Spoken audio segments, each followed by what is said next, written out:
It was an ordinary afternoon in Rankin County, Mississippi. The home camera shows 40-year-old Ashley Smiley arriving home with her 14-year-old daughter, Carly Gregg, after school. From the outside, everything looks peaceful. But within minutes, something terrible is about to happen inside this quiet home. Carly lived with her mom and stepdad, Heath Smiley. She was known as a smart student, friendly, and active in school. Her mother, Ashley, was a beloved teacher, respected and loved by her students. And her stepdad, Heath, treated her like his own daughter. To everyone around them, they looked like a normal, happy family. But on March 19, 2024, their lives changed forever. That afternoon, security footage shows Ashley walking into the house and heading to her bedroom. Carly follows her for a bit, then steps into the backyard to play with her dogs. Moments later, on camera, Ashley looks out the kitchen going into a room, watching her pick up a gun that belonged. Everything looks calm. But soon after, Carly walks back inside. She slowly moves down the hallway toward her parents' bedroom. On camera, she can be seen going into a room to pick up a gun that belonged to her mother. She hides the gun behind her back as she walks toward her own room, where Ashley is sitting, unaware of what's about to happen. Seconds later, 4 gunshots are heard. Carly had just shot her mother multiple times in the face and neck. She then calmly walks into the kitchen, places the gun down, and sends a text to her stepfather, pretending to be her mom. The message simply asks, "When are you coming home, honey?" It seems she was trying to lure him back. He replies that he'll be home a little later. Carly then sends messages to her school friends, even video calling a few of them, showing them her mother's lifeless body. Some of them ask if they should call 911, but she tells them not to. One friend says Carly even hummed a small tune before hanging up, acting strangely calm. Later, one of her friends actually comes to the house. Carly meets her friend and says, "I put 3 in my mom. I've got 3 more for my stepdad." She even tells her friend to hide outside so he can watch when her stepdad arrives, as if this was all part of her plan. An hour later, Heath finally comes home. As he walks toward the front door, Carly hides behind a curtain. The moment he steps inside, she fires. The bullet hits his shoulder. He quickly rushes her and wrestles the gun out of her hands before she can shoot again. Carly runs out of the house, jumps over a fence, and disappears down the street. Her friend runs off too. The entire thing is captured on the home's CCTV system. Heath calls 911 in panic, bleeding from his shoulder, shouting that his wife is dead and his daughter just tried to shoot him. When police arrive, they find Ashley's body in Carly's room and the gun on the kitchen counter. Soon after, officers spot a girl walking on a nearby road. She matches Carly's description.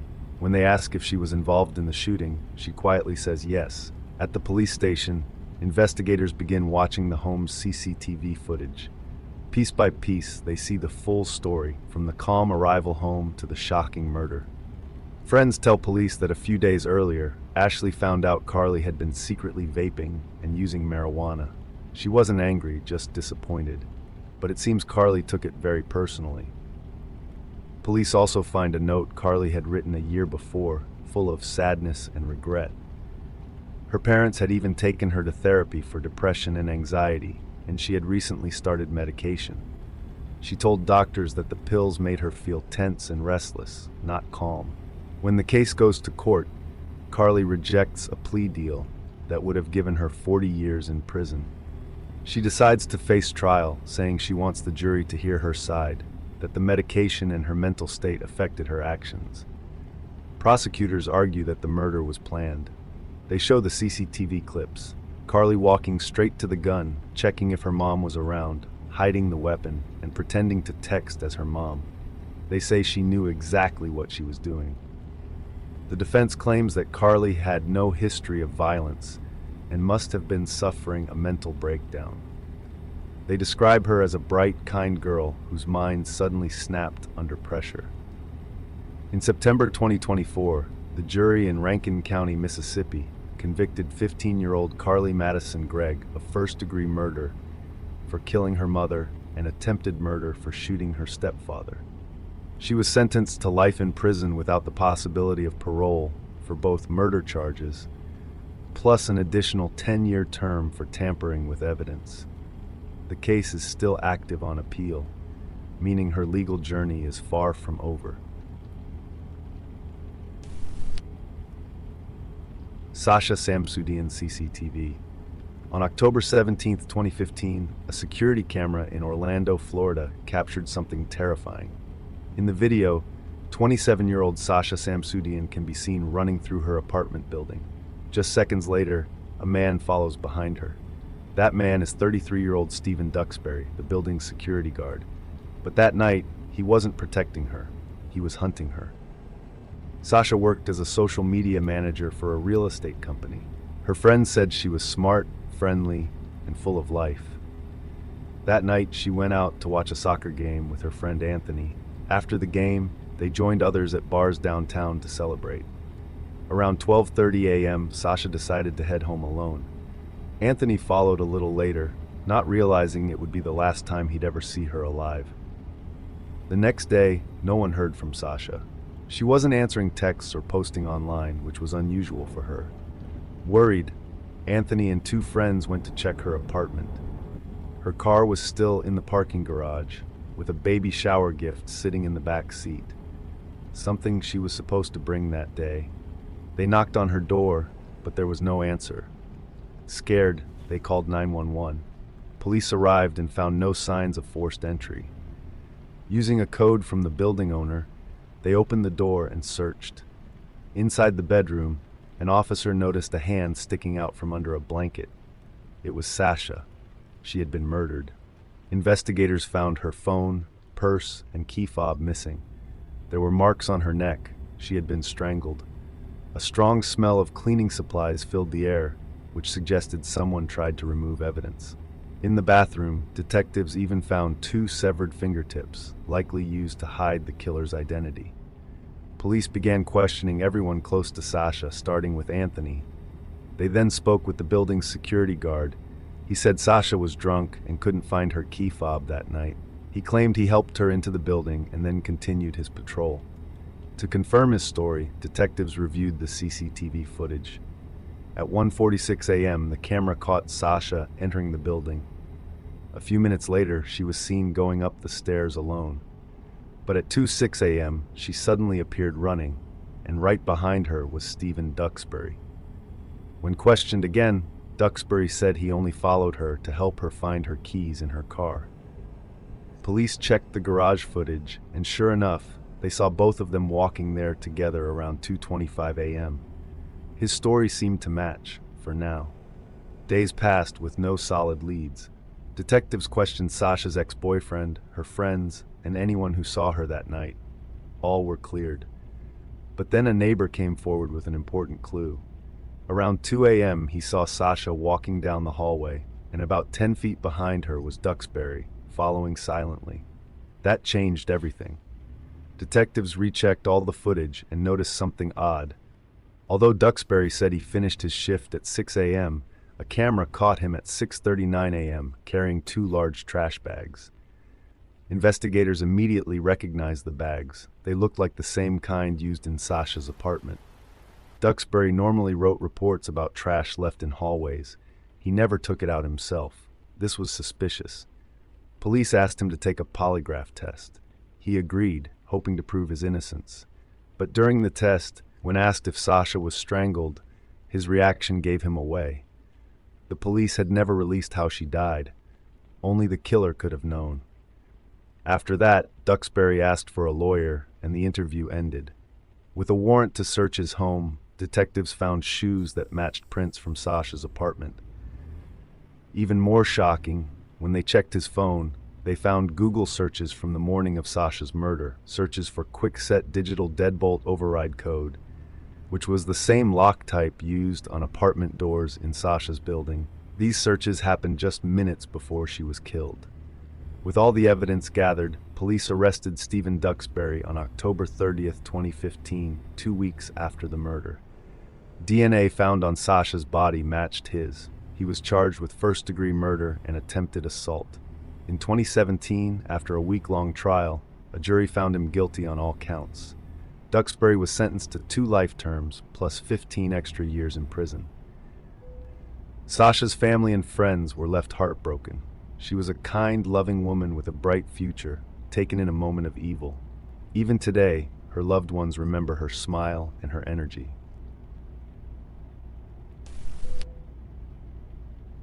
Bird and Melanie Billings, CCTV. Bird and Melanie Billings were known in their town of Pensacola, Florida as kind and loving parents. After marrying in 1993, they built a big family together, raising 16 children, 13 of them adopted. Many of the children had special needs, but Bird and Melanie loved them all deeply. Their home was full of laughter, care, and warmth. To make sure their kids were safe, they even installed cameras around the house so they could always keep an eye on them. But on July 9, 2009, their happy life came to a tragic end.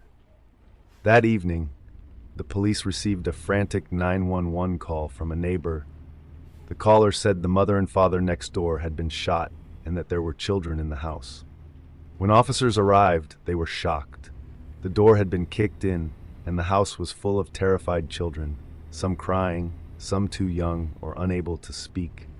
Inside the master bedroom, they found Bird and Melanie dead. Both had been shot at close range. What looked at first like a robbery had quickly turned into a cold-blooded murder. Detectives searched the scene but found very few clues. Only a few shell casings and signs of forced entry. Many of the children couldn't explain what happened. One son, 10-year-old Jake, who had Down syndrome, had been in the room during the shooting but was too scared and shaken to talk. The police soon realized there were security cameras all over the house. Bard had installed them himself to watch over the kids. Detectives hoped the footage might show who did this. When they watched it, they were stunned. In the footage, a red van pulls up to the driveway. Several people dressed all in black, wearing masks and gloves, jump out and rush toward the house. They move fast and in formation, like trained soldiers. Within seconds, they break down the door and disappear inside. The cameras catch Bird and Melanie putting their hands up in fear. Bird is shot in the legs, and the couple is forced into their bedroom, where there are no cameras. Moments later, the killers flee back to the red van. The entire attack lasts less than 10 minutes. The police released images of the red van to the public, hoping someone might recognize it. Days went by with no progress, until finally, a man called in saying he recognized the van. It used to belong to him. He said he had sold it to an elderly man named Leonard Patrick Gonzalez. When police spoke to Leonard, he was nervous and soon confessed that he had driven the van, but claimed he didn't know the couple would be killed. He said his son, Patrick Gonzalez Jr., was the one who planned the robbery. According to Leonard, his son had once done construction work at the Billings house and knew the layout. He also knew Bird often carried large amounts of cash. Leonard said his son told him they were just going to rob a man who supposedly had drug money, not murder anyone. Patrick Jr. was arrested, but denied everything, even saying his father was mentally unstable. Still, detectives began to dig into his past. Patrick had a history of violence and had even worked as a martial arts instructor. He had asked Bird for financial help with his gym business, but Bird refused. That rejection might have fueled Patrick's anger. A search of Patrick's home led to an important clue, an empty shoebox. Detectives realized the shoe prints at the crime scene matched that brand and rushed to Walmart to check security footage from the day the shoes were bought. The video showed Patrick Jr. with several other men buying the same shoes. This helped police identify the rest of the gang: Donnie Stallworth, Gary Sumner, Wayne Calderon, Rakeem Florence, and Frederick Thornton. As the investigation continued, police learned that a woman named Pamela Wiggins was also involved. She was a real estate agent and had helped Patrick Jr. after the crime. When police found her trying to leave town on her yacht, she was arrested. Her husband later told police where the stolen safe was hidden. Eventually, 2 members of the group, Rakeem Florence and Frederick Thornton, decided to tell the truth. They said they were only supposed to steal the safe, but Patrick Jr. shot Bird and Melanie during the robbery. They said Patrick had told them the couple were drug dealers and that there would be millions of dollars inside. When things went wrong, Patrick killed the couple to leave no witnesses and threatened to kill anyone who talked. With their confessions and the CCTV footage, police finally had enough to charge everyone involved. In court, Patrick Jr. tried to defend himself, claiming there was no physical proof he held the gun, but the jury didn't believe him. On October 28, 2010, he was found guilty of 2 counts of first-degree murder. He later received the death penalty. 6 other men were sentenced to long prison terms, and Pamela Wiggins was charged as an accessory. The tragedy left behind 13 adopted children who lost both of their parents that night. Their oldest sister, Ashley, took them in and continued to raise them. Even after the killers were caught, the sadness remained. But Ashley said she found some peace, knowing that justice was done, and that her parents' killers would never hurt anyone again.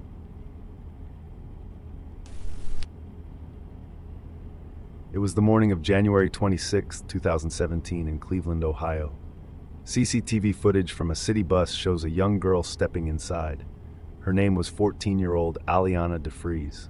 She looked like any other student heading to school, waving goodbye to her mom before taking her seat. But no one knew that this would be the last time her family ever saw her alive. That morning, Aliana's mom, Denisha, had walked her to the bus stop like always. Aliana was excited about a father-daughter dance happening later that evening. She had already picked out her dress and told her dad, Damon, that she wanted to look like a princess for him. It was supposed to be a special day. But by that afternoon, everything had changed. When Aliana didn't come home from school, her mom called the school office, only to hear the shocking news that Aliana had never made it to class at all. She called 911 right away to report her daughter missing. Police and FBI agents quickly joined the search, checking local hospitals, empty houses, and nearby parks. Family and friends printed missing posters and covered the streets with them. The weather turned freezing, and the family could only hope that Aliana had found shelter somewhere safe. Detectives turned to bus security footage, the last confirmed sighting of her. In the video, Aliana appeared calm and happy, chatting with another student. She looked like she was just on her way to school as usual. But then something strange caught the investigators' attention. Aliana didn't get off at her usual stop near the school. Instead, she got off 2 stops earlier, at East 93rd and Kinsman Avenue. It wasn't her normal route, and no one knew why she decided to get off there. In the same footage, detectives noticed a man in a white jacket following her after she stepped off the bus. He had also been seen sitting close to her during the ride. They thought he could be connected to her disappearance and immediately began trying to identify him. But when they checked the next bus's footage, the man didn't appear again. The trail went cold, and 3 long days passed. Then on January 29th, police officers investigating an abandoned house on Fuller Avenue made a horrifying discovery. Inside the dark, broken-down home, they found bloodstains leading to a locked room. When they kicked the door open, they found the body of a young girl. The clothes matched what Aliana had been wearing the day she went missing. The crime scene was horrific. There was blood everywhere, and several tools were found nearby, also covered in blood. Investigators could tell from the injuries that Aliana had suffered greatly before her death. It was one of the most disturbing cases the officers had ever seen. The news broke quickly, and soon Aliana's family found out. Denisha rushed to the scene, crying and screaming, desperate to see her daughter. Their bright, kind, and cheerful daughter was gone. With the case now a murder investigation, detectives collected DNA, fingerprints, and every bit of evidence they could find. They studied security footage from a nearby church, which showed Aliana walking down the street shortly before her death. In the video, a man could be seen talking to her. When she walked away, he started following her. Moments later, both of them disappeared from view, walking in the direction of the abandoned house where her body was later found. Police analyzed the man's movements and compared him to known criminals in the area. Soon they identified the suspect as 44-year-old Christopher Whitaker. He had a long criminal history, including violent and creepy crimes. He was a registered offender who lived nearby. A U.S. Marshals task force tracked him down and arrested him at his home. When they questioned him, he first denied knowing anything. But once detectives showed him the DNA results and video evidence, he started to confess. He said he had been under the influence of drugs and wasn't thinking clearly. He admitted to dragging Aliana into the abandoned house and killing her there. The details he gave matched what the investigators had already found. Whitaker was charged with kidnapping, assault, and aggravated murder. While waiting for trial, Aliana's parents filed a lawsuit against the school and the city. The school had a system that should have alerted them when a student didn't show up, but they never received a call. If they had been notified sooner, they might have had a chance to find her in time. The family later received a $1 million settlement. In February 2018, Whitaker stood trial. The court found him guilty on all counts, and he was sentenced to death. Whitaker apologized in court, claiming he felt regret and wished he could take it back, but no apology could undo what he had done. Today, Christopher Whitaker sits on death row, awaiting execution scheduled for July 2026. For Aliana's family, the pain never truly goes away. They still remember her as a happy, loving girl who just wanted to go to school and dance with her dad that evening.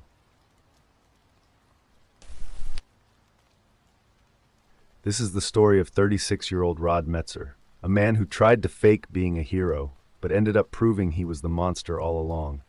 Rod once had a happy life with his wife Morgan. They met when they were teenagers and were deeply in love. They went to every school dance together, and Morgan thought she had found her forever person.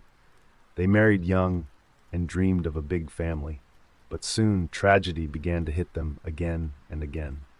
Rod's younger brother Kevin died of leukemia at just 19. It broke Rod completely. He depended on Morgan more than ever.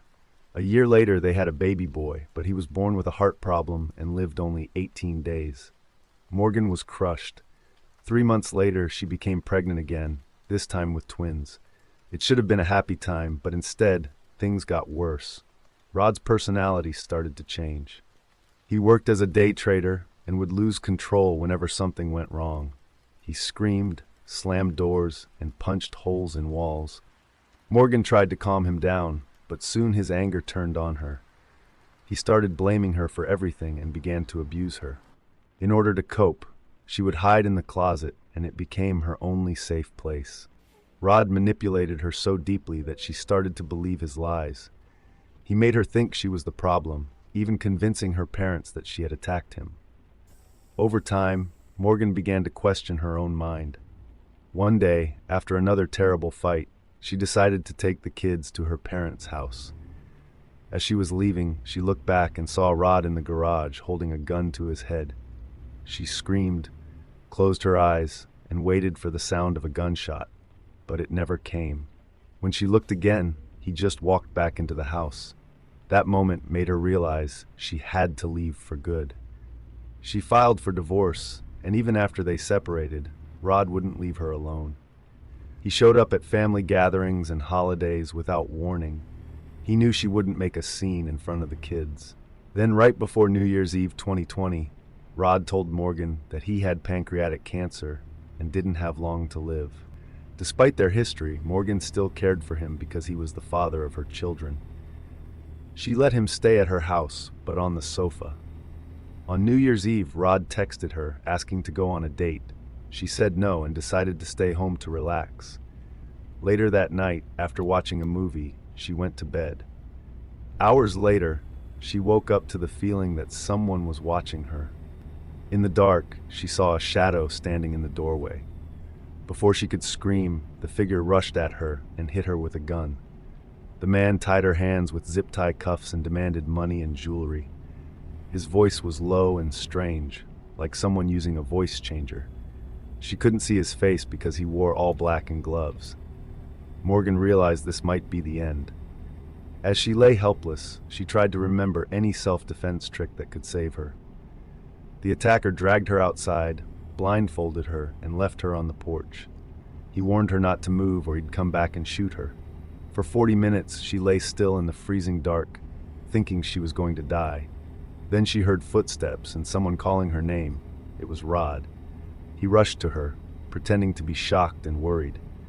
But Morgan looked at him and asked quietly, "Was this you?" When police arrived, Morgan told them everything. At first, they weren't sure what to believe. But when they searched Rod's phone, they found secret photos of Morgan, pictures she didn't know he had taken. They also discovered screenshots of her private messages with another man. Detectives soon found zip ties in Rod's apartment that perfectly matched the ones used to tie Morgan's wrists. His search history showed he had been looking up how to change his voice, how to knock someone out, and how to fake medical records. He had even created a fake email saying he had cancer, just to gain Morgan's sympathy.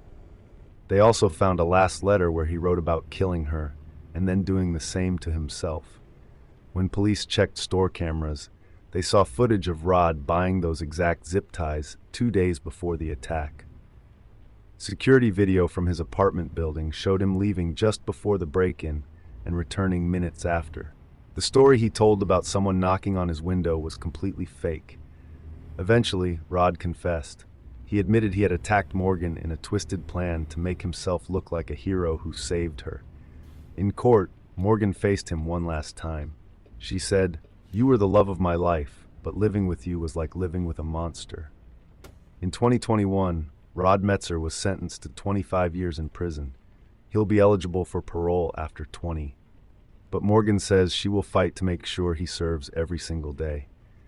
Rod thought he could stage a tragedy, rescue his ex-wife, and win her back. But instead, his own lies, caught on camera and in evidence, exposed the true darkness behind his mask.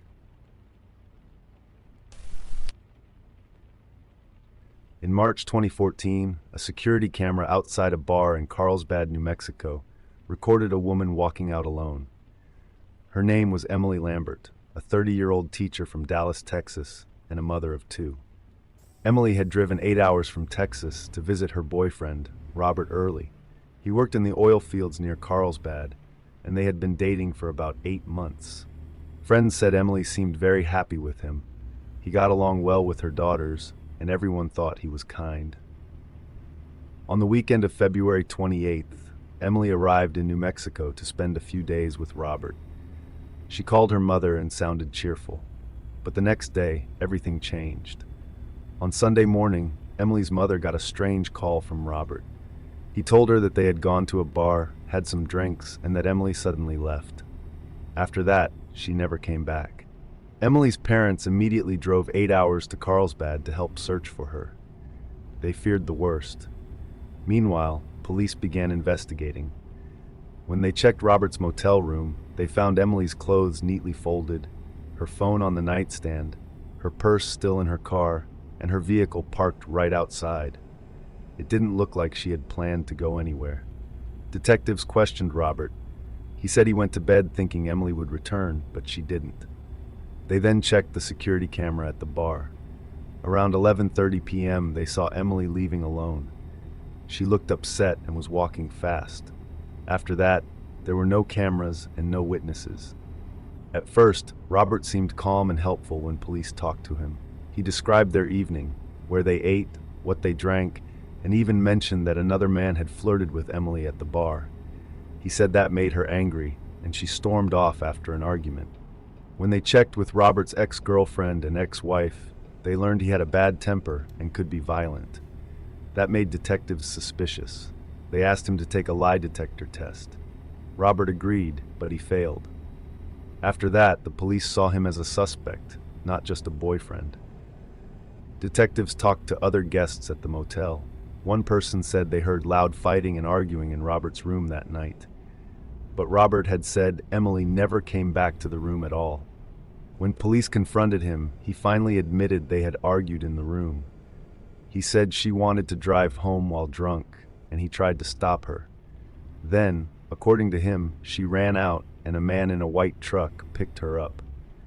He claimed he followed them and saw the man hit her with a pipe. He said he panicked and drove away. Detectives didn't believe him, but decided to follow up anyway. They took Robert with them to look for the house where he said this happened. As they searched near an old tin building, they found drag marks in the dirt leading to a field. There, they discovered Emily's body. She had severe head injuries and had been dragged for hundreds of feet. The missing person case instantly became a murder case. When police told Robert that Emily had been found dead, he didn't cry or show emotion. He just lowered his head and smoked a cigarette. Detectives knew then that he was hiding the truth. A new investigator was brought in to talk to him again, someone who could try a different approach. This detective spoke to Robert in a friendly, calm way, trying to get him to open up. He told him he understood how jealousy and alcohol can make people lose control. After a long talk, Robert began to break down. He stepped outside for a cigarette, and while the detective recorded their conversation, Robert quietly confessed. He said he had kicked Emily several times during their fight, and she collapsed. He panicked and didn't know what to do. He took her body to a field, tied a rope around her neck, attached it to his car, and dragged her. When she was still moving, he hit her in the head with an air pump until she stopped breathing. He made up the story about the man in the cowboy hat to hide what he had done. Robert was arrested and charged with murder and kidnapping. At the trial, the evidence was overwhelming. One of the hardest moments came when prosecutors revealed that Robert's phone had accidentally recorded Emily's last moments. Her final words were played in court. Emily's family broke down in tears. On May 15, 2015, Robert Early was found guilty of first-degree murder and kidnapping. He was sentenced to life in prison with no chance of parole. The detective who had promised Emily's daughter that he would bring her mother home said it was the hardest promise he ever had to keep, because he did bring her home, but not alive. The CCTV footage of Emily leaving the bar seems ordinary at first, but knowing what happened afterward makes it deeply disturbing.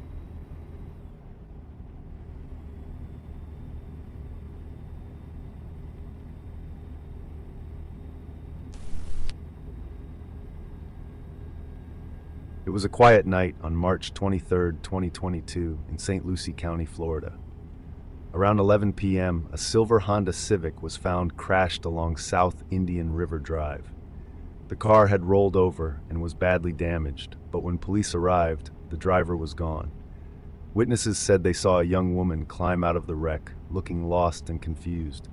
She told them she needed her phone and purse, but before anyone could stop her, she ran off toward the nearby water. The woman was 21-year-old Leah Michelle Day. Deputies began searching the area to find her, worried she might be hurt or in danger. Among them was 22-year-old Deputy Cody Colangelo. He was sent to check near the shoreline, where someone thought they had seen movement. Cody found Leah standing near the water, holding what looked like a small black wallet. His body camera recorded everything. He spoke calmly, trying not to scare her. She looked frightened and said, "I don't want to. I'm scared." Leah seemed confused, maybe under the influence of something. She didn't seem violent, so Cody tried to guide her slowly back up the steps. But just moments later, the situation turned deadly. Without warning, Leah pulled out a knife and stabbed the deputy in the neck. Shocked and bleeding, Cody tried to defend himself, firing a single shot, but he missed. Leah ran off into the dark woods while Cody radioed for help, holding his neck to stop the bleeding. Other deputies arrived within seconds after hearing the gunshot. They found Cody injured but still conscious. Nearby, they saw Leah hiding by the stairs. They shouted at her to show her hands, but instead of surrendering, she ran toward the water again. Officers chased after her, yelling for her to stop. Eventually, she came out of the water, dropped the knife, and lay on the ground. They handcuffed her and waited for backup. Deputy Cody was rushed to the hospital. The knife had cut deep into his neck, right beside a major artery. Doctors had to perform emergency surgery that lasted nearly 2 hours. They replaced part of the damaged artery using a blood vessel from his leg. Luckily, Cody survived. Meanwhile, Leah was taken to the hospital too. She had bruises and small cuts from the car crash earlier that night. Once she was treated, deputies confirmed who she was and brought her in for questioning. When detectives first tried to talk to Leah, she seemed dazed and barely responsive. She said she didn't remember much. She recalled crashing the car, panicking, and running toward the beach. She said she saw a man with a flashlight, Cody, but didn't remember what happened after that. When asked what she was holding that night, she admitted she had her wallet and a butterfly knife. Detectives asked her what happened to the knife, and she said she thought it fell in the water. When they asked if she had used the knife before losing it, she started breathing heavily and avoided answering. They kept questioning her, trying to understand why she attacked the deputy. Leah finally said she panicked because she didn't have car insurance and her license was suspended. She was scared of going to jail, but the detective didn't believe that was the full truth. He told her, "I don't think you stabbed someone just because you didn't have insurance." Leah quietly said she was paranoid and afraid. The interview ended with Leah showing regret and confusion. She couldn't explain why she did it. She was later moved to jail while the investigation continued. During his follow-up interview, he explained that he didn't shoot again after his first shot because he didn't have a safe angle. There were cars passing by, and he didn't want to risk hitting anyone else. He also admitted he hadn't realized Leah was holding a knife. He thought it was just a wallet. More than a year later, in April 2024, the case went to trial. The jury watched the body cam footage that showed the entire incident, from the moment Cody first saw Leah to the attack itself. They also heard about his surgery and recovery. Cody testified about how close he came to dying that night and how he spent months healing before returning to duty. After several days of testimony, the jury found Leah Michelle Day guilty on all charges: attempted first-degree murder of a law enforcement officer, leaving the scene of a crash, and driving with a suspended license. In the early hours of October 13, 2013, a 911 call came in from an apartment in Fairfax, Virginia. The caller, a young woman named Taylor Gould, was terrified. She told the operator there was blood everywhere, that someone was hurt, and that he wasn't breathing. When police arrived at the scene, Taylor met them at the door, visibly shaken. Inside the small apartment, officers found a horrifying sight. 23-year-old Mark Waugh, a graduate student, lay dead on the floor. He had been stabbed multiple times. Blood covered the walls, floor, and furniture. Nearby stood Taylor's boyfriend, 24-year-old Rahul Gupta, completely covered in blood and smelling strongly of alcohol. When questioned, Rahul appeared dazed and confused. He kept mumbling that he caught his girlfriend cheating and that he had killed his buddy. Police immediately detained both Rahul and Taylor and took them to the station for questioning. Earlier that night, the three had been out celebrating Rahul's birthday with friends. They had gone bar hopping across town, visiting several places and drinking heavily. CCTV footage from the building later showed the trio returning to the apartment just before 2 a.m. All three appeared intoxicated but calm, showing no visible signs of anger or tension. At some point after entering the apartment, something went terribly wrong. When police arrived minutes later, Mark was dead. During her interview, Taylor claimed she remembered very little from that night. She said they had all been drinking, playing video games, and that everything was normal until Rahul suddenly told her to call 911.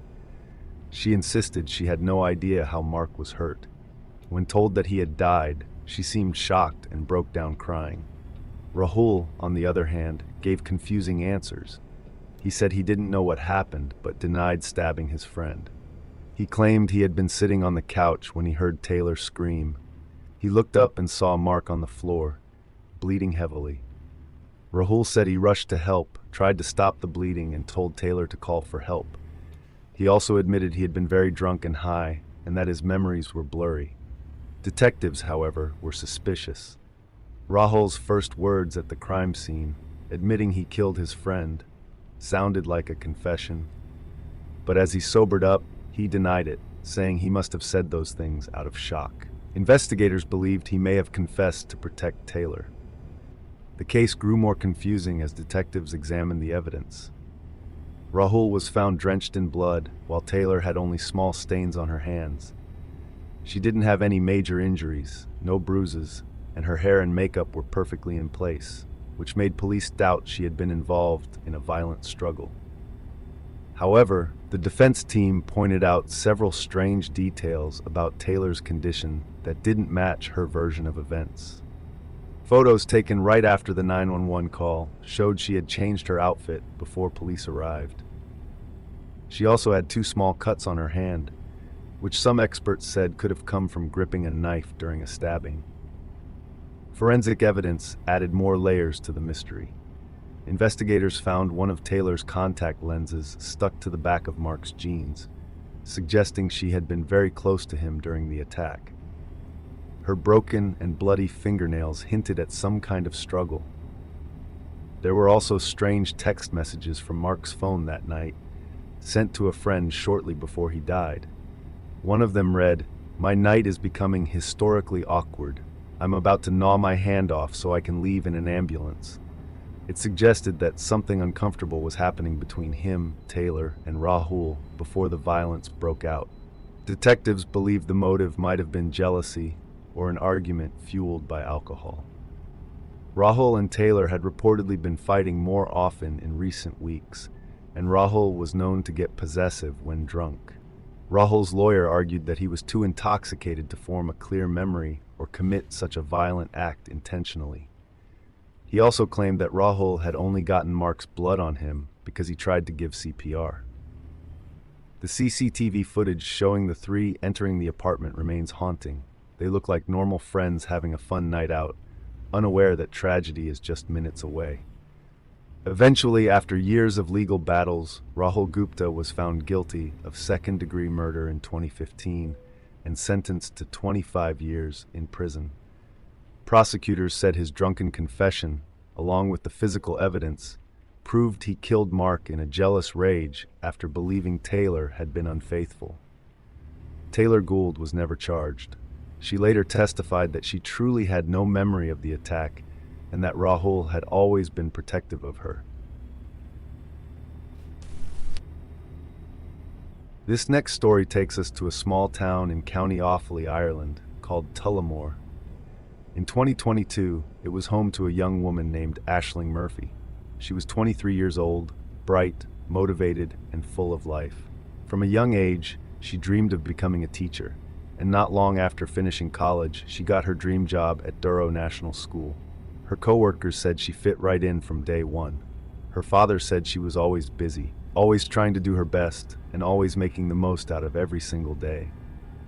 Aisling loved music. She took after her mother, who was also musical. As a child, she played the fiddle and joined choirs and music groups at school. She was very talented and became one of the top fiddle players in Ireland, even performing at festivals. Outside of work, she spent time with her family, her parents, her sister Amy, her brother Cathal, and her boyfriend Ryan. Ryan and Aisling had met when they were teenagers. After some time apart, they got back together and started planning a life together. Ryan said she had the kind of smile that could lift anyone's spirits. On January 10th, 2022, Aisling visited Ryan's house to drop off some groceries because his family was isolating due to COVID. They could only say a quick hello at the door, but they were looking forward to going on a trip together in 10 days. 2 days later, on January 12th, Aisling finished teaching and decided to go for a jog, something she often did to clear her head. She told her mom where she was going. Her mom worried and told her to be careful. She went running along the Grand Canal, a quiet, peaceful area where many locals walked their dogs or exercised. Around 3:15 p.m., 2 other women jogging nearby noticed a bike on the ground and heard crying from the bushes. Thinking someone had fallen, they went closer and saw a man attacking a woman. They could see a necklace on her neck with the name Aisling. When they shouted, the man looked up and told them to go away through gritted teeth. The women ran to get help. When police and paramedics arrived, they found Aisling lying motionless. Despite their efforts, she was gone. She had been strangled and stabbed 11 times in the neck. The police began a full investigation and asked the public for help. They found a bicycle at the scene, and began searching for its owner. Through CCTV and witness accounts, they started putting the pieces together. Soon, they focused on a 31-year-old man named Joseph Puska, who had shown up at a hospital 2 days after the murder with cuts and scratches on his face. He first said he'd been attacked by someone else, but then, while in hospital, he confessed. He said, "I did it. I am the murderer," and described what happened, saying he had used a knife and panicked. DNA from under Ashling's fingernails matched him. She had fought him fiercely. A few days later, Ashling's funeral took place. The entire country mourned. Schools held moments of silence, and thousands of people attended vigils across Ireland. Her boyfriend Ryan gave a heartbreaking speech, saying, "You are the greatest love of my life. Goodbye for now, but not forever." That same day, police charged Joseph Puska with murder. He was a builder from Slovakia who had lived in Tullamore with his wife and 5 children. CCTV later showed that earlier on the day of the attack, he had followed several women along the canal before finding Ashling. Police said he had gone out that day with the intent to harm someone. Even after confessing, Puska later changed his story, saying he was only trying to help Ashling, not hurt her. His DNA, his confession, and witness statements all proved what he had done. In November 2023, after a 2-week trial and testimony from more than 60 witnesses, the jury found him guilty of murder. The judge said, "We have evil in this room," and gave him a mandatory life sentence. Ashling's family and Ryan spoke directly to him in court. Ryan said, "Because of you, I have to somehow carry on without her." The judge told Puska he had shown no remorse and had done nothing but lie. After his sentencing, he was moved to another prison under watch. Even though Ashling's life was taken far too soon, her light continues to shine in the hearts of everyone who knew her. A kind, talented, and beautiful young woman who just went out for a jog and never came home.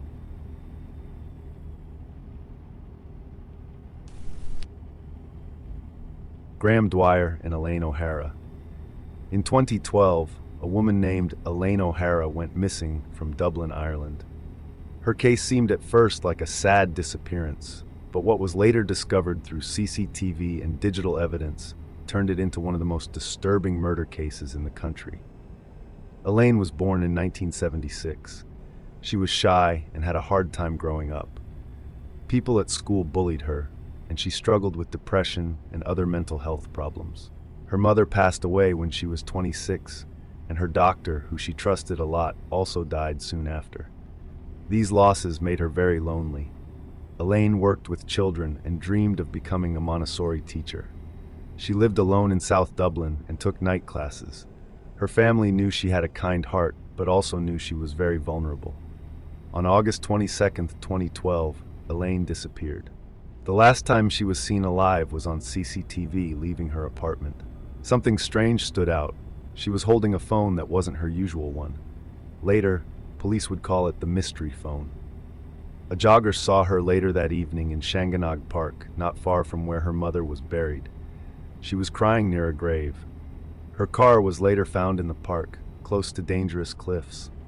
Because of her history of depression and self-harm, police first thought she had taken her life, but her body wasn't found. For more than a year, nothing happened. Then in August 2013, the mystery began to unfold. That summer, the water level in a nearby reservoir dropped because of dry weather. 3 men spotted a bag floating in the shallow water. When they opened it, they found handcuffs, ropes, a ball gag, and other bondage gear. They also found a supermarket loyalty card that belonged to Elaine O'Hara. The men told the police, who began searching the area. They found more of Elaine's things: glasses, phones, clothes, and an inhaler. It was clear someone had tried to hide evidence by throwing it all into the water. Around the same time, a dog walker in the Dublin mountains noticed her dogs bringing home bones. At first, she thought they were animal bones, but one day she saw that one bone had a piece of clothing still attached. She called the police. The remains were confirmed to be Elaine's through dental records. She had been dead for about 13 months. Police then started to look into Elaine's private life. They found that she had joined an adult website years earlier, one that focused on power exchange relationships. using the name Help Me Learn. There, she met a man with the username Architect72. That man turned out to be Graham Dwyer, a married architect with children who lived in Dublin. Dwyer and Elaine had been in an on-and-off relationship since 2007. It wasn't a normal relationship. It was violent and involved knives and control. Dwyer liked to mix violence with intimacy, and he pushed Elaine to take part in things that scared her. The CCTV from Elaine's apartment building showed Dwyer visiting her many times before she disappeared. The same type of bag found in the reservoir could be seen on him in the footage. DNA from Dwyer was also found in Elaine's bedroom. Police recovered text messages between them from phones found in the reservoir. The texts were very disturbing. Dwyer told Elaine he wanted to stab and kill women during intimate moments. He said she needed to help him control his violent urges. Elaine replied that she didn't want to be hurt. She just wanted love and to have a baby someday. But Dwyer didn't care. Investigators believed he met Elaine on the day she vanished, took her to the mountains, and killed her. Then he tried to make it look like she did it to herself by leaving her car near the cliffs and throwing their phones and bondage items into the reservoir. When police arrested him, Dwyer first said he didn't know Elaine. Later, he admitted they had an intimate relationship but denied killing her. The evidence said otherwise. In his home, police found short stories he had written about stabbing women, and witnesses came forward saying he had tried similar things with them. Dwyer's defense claimed Elaine had taken her life, but the prosecution said he planned the murder, using her weakness to control her. The jury agreed with the prosecution. Graham Dwyer was found guilty of murder and sentenced to life in prison. Even after his conviction, Dwyer continued to fight the case in court. In 2018, he won part of an appeal, arguing that the way police used mobile phone data to track him broke European privacy laws. The legal process over that issue is still ongoing. Elaine O'Hara's case is remembered as one of Ireland's darkest crimes, not only because of the disturbing messages and violence, but also because of how technology, from CCTV to phones, helped uncover the truth.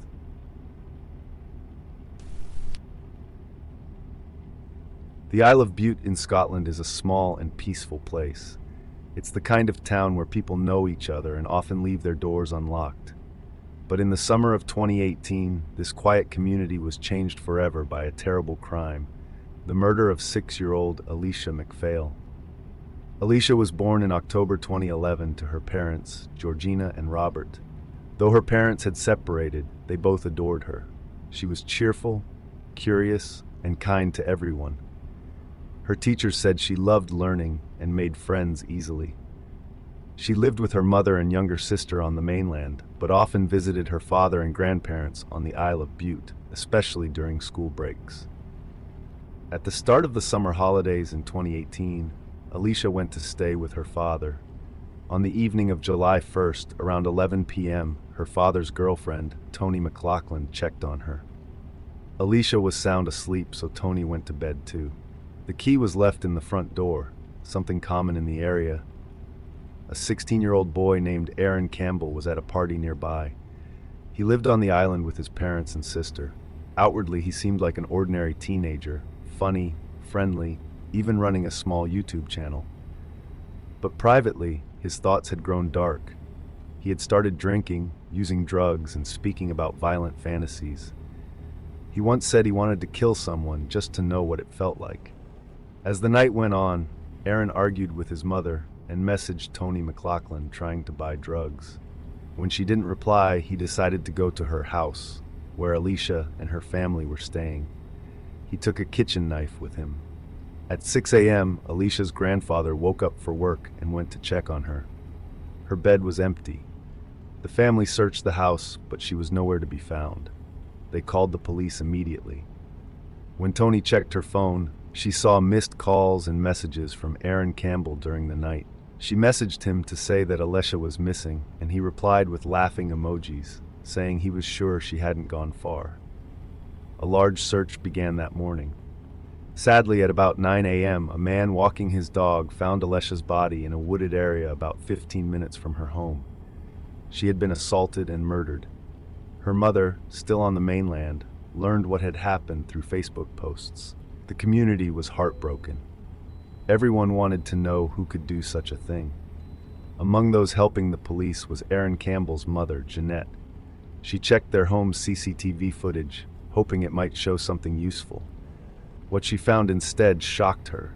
The camera showed Aaron leaving the house twice during the hours Alicia went missing. She turned the footage over to the police. Aaron was brought in for questioning as a witness. He seemed calm and polite. He said he had gone out only to buy drugs. But when police examined his phone, they found disturbing things.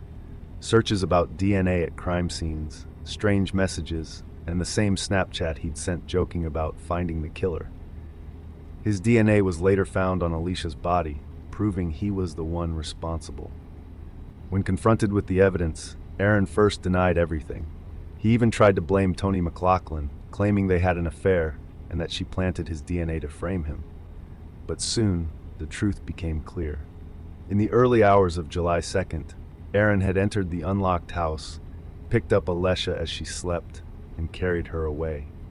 When she woke up and asked what was happening, he told her he was a friend of her father's and gave her his shirt to keep her warm. What followed was horrific. He assaulted and killed her, then left her body in the woods and went home to clean himself up. At his trial in 2019, Aaron showed no emotion. Witnesses said he even tried not to laugh while hearing the evidence. The jury took only 3 hours to find him guilty of abduction, rape, and murder. Because he was 16, the court first kept his name secret, but the judge later lifted the restriction, saying the public had a right to know who he was. Aaron Campbell was sentenced to 27 years in prison. The judge described his actions as cold, arrogant, and cruel, saying he had never shown a hint of remorse. Later, his sentence was reduced to 24 years on appeal. His family has since disowned him, and experts believe he remains a danger to society. A year after her death, Alicia's old school built a wooden playhouse in her memory, decorated with butterflies and unicorns, symbols of the bright and loving child she was.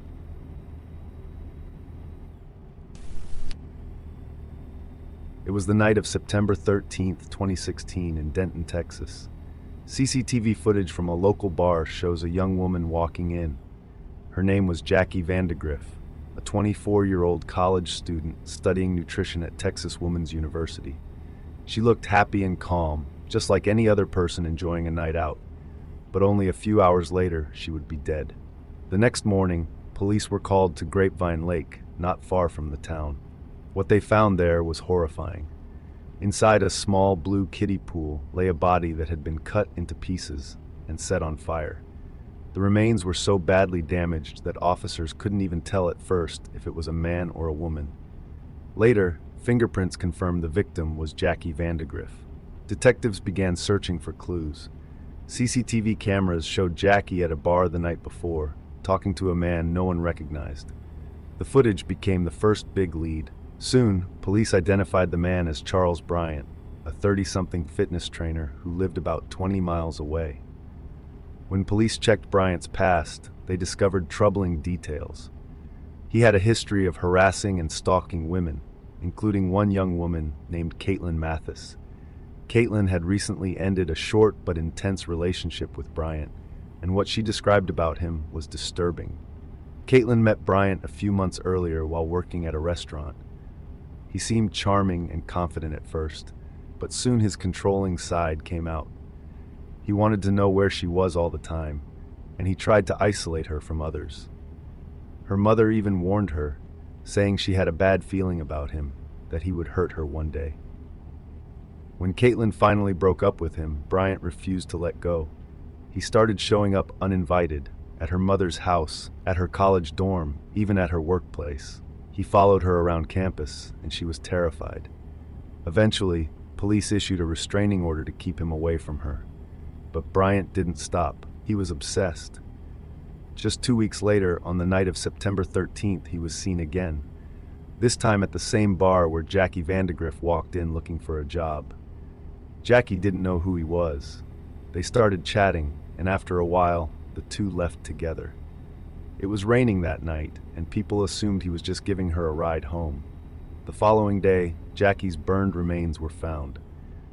Soon after, a strange post appeared on her Twitter account. "Never knew I could feel like this." Police believed it was posted by her killer. Investigators quickly focused on Bryant. They found out about his violent behavior toward Caitlin and how he had recently been stalking her again. When police searched Bryant's home, they made several discoveries: a large military knife, Jackie's purse, and evidence that he had recently bought a shovel. Even more chilling, the kiddie pool from his backyard was missing, the same kind that had been found at the crime scene. When detectives questioned him, Bryant gave confusing answers, but he still refused to admit what exactly happened. To get a confession, investigators brought in Texas Ranger Jim Holland, a well-known expert in interrogation. Holland tried a different approach. He acted friendly, like he was trying to understand, not accuse. Gradually, Bryant began to talk. He claimed that Jackie had come into the bar asking for a job, and he offered her a ride afterward. He said they had intimate moments in his car and that Jackie liked being choked, a claim police believed was a lie. Bryant said a zip tie accidentally tightened around her neck, causing her to stop breathing. Detectives knew he was making excuses. He never called for help. Instead, he cut up her body, placed it in a kiddie pool, and set it on fire by the lake. Even after the murder, Bryant couldn't let go of his obsession with Caitlin. He used Jackie's phone to send her a friend request on Facebook. To Caitlin, it was clear he had killed a woman who looked a lot like her, almost as if he was trying to take revenge. When the case went to trial, Bryant claimed Jackie's death was an accident. But the evidence told another story: his stalking, his violent behavior, the tools he bought, and his attempt to destroy the body. In the end, the jury didn't believe him. He was found guilty of murder and sentenced to life in prison.